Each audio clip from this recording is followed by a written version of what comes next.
everybody, and welcome to Teensy Vintage. This is Teresa, and today we are working on a piece of 12 by 12 watercolor paper.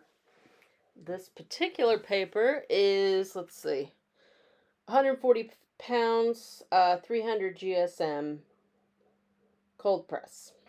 And I don't know, I felt like working on a different substrate today, so here we are. I've also got some atlas pages from an old atlas, actually two old atlases. Good old Rand McNally's that I either found at the Goodwill or were just mine. There's a 2009 from the back of my car. Woo! So I'm just tearing up these maps and I am gluing them down to the surface. Basically just doing a nice collage here of map pieces plus some text. The pink text there is from a gel press, or sorry, a gel plate pull. I just sat down and made a bunch of those one day, so I'd have some collage fodder. And the pink is a nice counterpoint to all the blues and greens of the maps. And I'm just pasting these down. I'll be honest with you. When I sat down, I had no idea what I was going to do beyond start pasting map pages. So we'll see where this goes. And there were some technical issues in this video. There was a couple points where I was like, oh boy, I shouldn't have done that. And it does get worse before it gets a lot better. A lot better. I am so chuffed with how the final product turned out. I think it's beautiful. And in person, it's really great. It's hard to see it on the screen, as y'all know. I did put some still shots of the final piece at the end of the video. And always you can see my recent work on Instagram.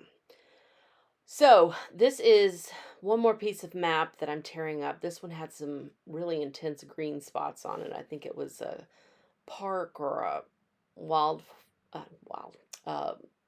forest, something like that. I don't know what I was trying to say. Anyway, I just wanted that really dark green spot there for some reason. So yeah, we've got all this lovely paper glued down in a nice patchwork. And yeah, so now I'm going to try to figure out what am I going to use next. And I pull out a tube of Dina Wakley Media paints in marine. And this is a really dark color. It's almost navy. And I'm using a dry brush here. And this is the first time it's like, oh, that was not a good idea. So I try adding a little water. No, it's not really working. So I grab a different brush too. I got a round tip brush here. And I'm switching over to a distress paint. And this one is, oh no, wait, before I do that, I'm doing the ink. Sorry, I use the ink and the paint. I'm using a Distress Oxide in Uncharted Mariner, which next to this, marina color or marine color is pretty light and blue, which kind of threw me for a second because I thought it was kind of dark, but it's really not. It's got a bit of gray in it, but it's not a navy at all. It is definitely clutching the blue. Anyway, so I'm using this ink plus some water to go around the borders of this page because I want to get rid of all this white space. And I'm doing it in a way that's a kind of a nice watercolory look. And now I'm going back to the dark paint to go back over it, adding even more water, and just filling in spots and just seeing how it goes, getting some good drips. Now, you may have just noticed that my camera has slowly started to, well, fall down. Don't worry, it's coming. I didn't notice this at all. The camera is kind of over my head and not in my line of sight. And so I didn't know this was happening. I had no clue. So here I am merrily, painting and getting nice drippy ink down the page and having a good time. And then, the camera is just slowly coming out of the holder. My ring light is a little bit on the older side, so I'm gonna need to switch it out very soon because I think it might be kaput.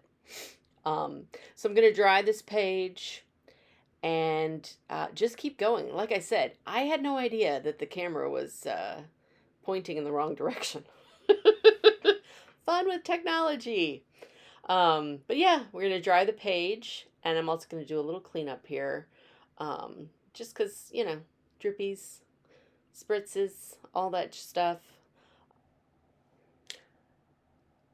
So now I'm going to pull out a bunch of stamps, and really this next section where I did all the stamping is where the phone and the ring light really started to just fail.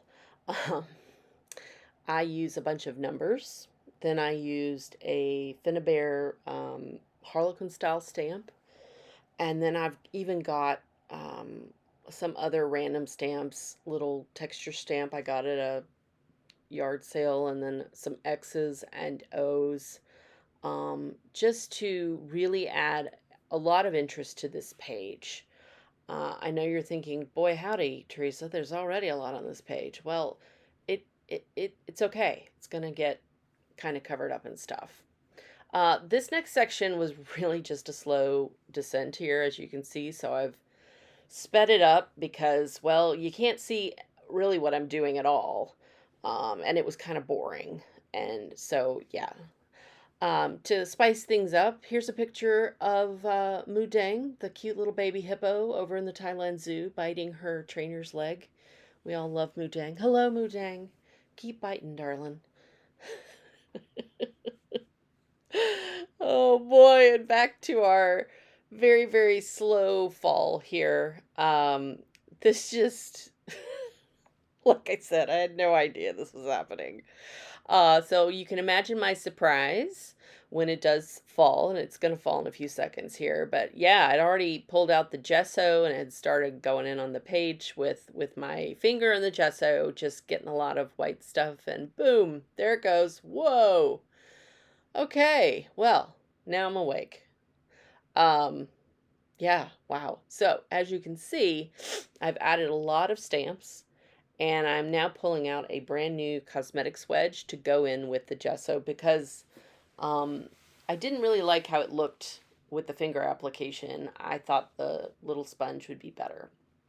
And it was a lot better. It was a lot like more like a, cotton candy kind of look, which I really appreciated. And there I am kind of checking out the bottom of this particular sponge, and it had a weird kind of like ridge to it. So I'm going to cut that off in just a second. So now I'm adding in some gesso with a paintbrush, and then I'm going to go over it with the sponge to just smooth it out so it doesn't look like a paintbrush did it. Finally, I just cut off the weird part. Um, I don't know. That's what you get when you buy the really cheap cosmetic wedges at the drugstore. But these are not for makeup. They're for my art, so it's okay. But yeah, so I'm adding gesso, taking away gesso, adding gesso, taking away gesso.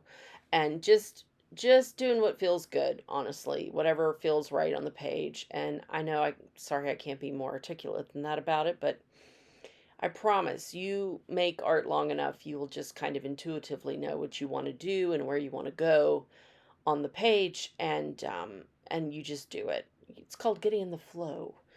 It's a beautiful thing. So now I'm adding some more of that Dina Wakley paint in marine to the gesso to get a nice navy gesso, um, which is a soft, application here. So back with the brush, just honestly trying to get this white area covered. And now I'm adding in some Paynes gray, which is a dark gray with a blue undertone. So it will go very nicely here. And as you can see, it is much darker than any of these other paints I've been using, which is great. I wanted a dark kind of frame to this image. And just going in here, I've mixed a little bit of it with the gesso. So it's kind of softening it as well. And we're just going to sponge in all these white areas around the border until we get a nice dark border. And then I'm gonna, eventually I'll bring some of this Payne's gray color into the main part of the image. Apologies for any sniffles or raspiness today, y'all. My allergies are brutal this week. Um, you can still see a lot of the kind of pinky coral color underneath and some of the green, um, and some of that original Uncharted Mariner ink we used too. So now I've brought in the Uncharted Mariner paint, since it is much bluer than the other two colors, either the Payne's Gray or the Marine, and I'm going in and adding it wherever it makes me happy, because I really love this color. So I wanted more of it on the page. So now I'm just blending. I'm going in and trying to blend it as best as I can. These colors, these paints dry very quickly, and I have not added any kind of extender to keep them moist or wet a little longer. So we're just doing the best we can with what we've got. We're having fun. I am sure someone who has had many years of training in painting will probably be aghast at what I'm doing, but I am not making these paintings or videos for them. I'm making them for me, and I'm sharing them with you, because this is fun for me. All right, now I'm pulling out another color. This is a distress paint in salvaged patina, and I'm I'm just going around the page, lightly adding it in, just as kind of a almost a contrast. The patina and the peachy color from the collage papers go together really well. They're opposites. And that peach color is actually a Dina Wakley paint called Blushing, which there you see it right there. Now I'm going in to add even more of this blushing color to make those places stand out as much as possible. Yeah, there we go. So this is coming together. It doesn't look like a page of, you know, patchwork map pieces anymore, which is good. I mean, that was cute, but this is what I wanted. So now I've got to find a focal piece, and I found this in the basket by my feet. Cute couple here. Looks like 1920s, 1930s. Gosh, maybe even World War II. So that is 1930s, 1940s-ish. I don't really know the date on this picture. I'm just dating it from the car that they're standing next to. Also, didn't really like the way his leg looked, so I just trimmed it a little bit. And now I'm using the little bit of blue paint left on my sponge to go around the white edges. Uh, these guys look great. Nice sunny photo. And I'm just trying to audition different spots. So I'm literally turning my canvas around and around to figure out where they would look the best. Because I didn't like the original layout, actually. I was like, oh, yeah, we should turn it. So I ended up having it turn on its side from what I originally thought, which still works. And a little bit of glue stick and our smoother. And now we have these guys here. They look great. And as you can see, the camera, oh no, is slowly starting to move again. Just can't win today, y'all. So I made a little puddle of the blushing paint here, and I am tapping out some spatter on the page. And I've covered up the guys because I didn't want the spatter on them. And I realized I, pulled out a whole lot of paint here. So instead of throwing it away, I'm putting it on another old book page for next time. Okay. Yeah, so we're slowly losing our camera again. That's okay. I'm pretty sure I catch it. Yeah, we're going to dry our page, make sure all the little splatters are nice and dry.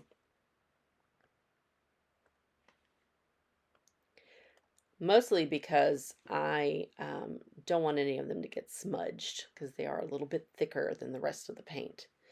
And now, unfortunately, pretty much off screen here, I'm outlining the focal point with a what is this called? A Pentel sign pen, and it's a lovely pen with kind of a brush style tip. So yeah, also pulled out my Stabilo all pencil in black. Oh, there we go. I finally caught it again. Holy cow. And unfortunately, it's still out of shot. I'm so sorry. Basically, I'm just giving them a little bit of ground. They, the bottom of their, well, the bottom half of their legs basically was cut off in the photo. So I'm just going to kind of put some ground behind them. And now I'm cutting out some sentiments. This is a quote from a Peter Gabriel song, Big. I don't know if y'all remember that. I think it was 1985, 86, sometime in the 80s. Man, I remember the song was everywhere. It's a great song, but basically the part that I wanted was about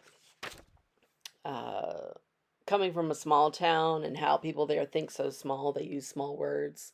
The song is about, getting out of the little place that you were born to go experience life. And I thought that was really appropriate for this piece because we've got this cute gay couple here. And I am quite sure that these two gentlemen could not be out at all. I mean, they were obviously out to someone. Somebody took their photo. But yeah, moving the sentiment around the page was hard because of the texture of the watercolor paper. I tried using tweezers, but these tweezers, they don't really work. I think they got bent funny. Anywho, I finally just figured out I just used a pair of scissors.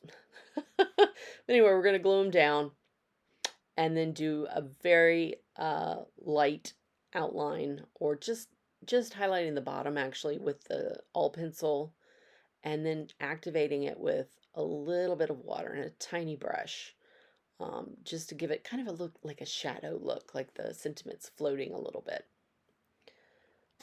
But yeah, there we go. And we're going to add our date stamp here and sign it, and that's it.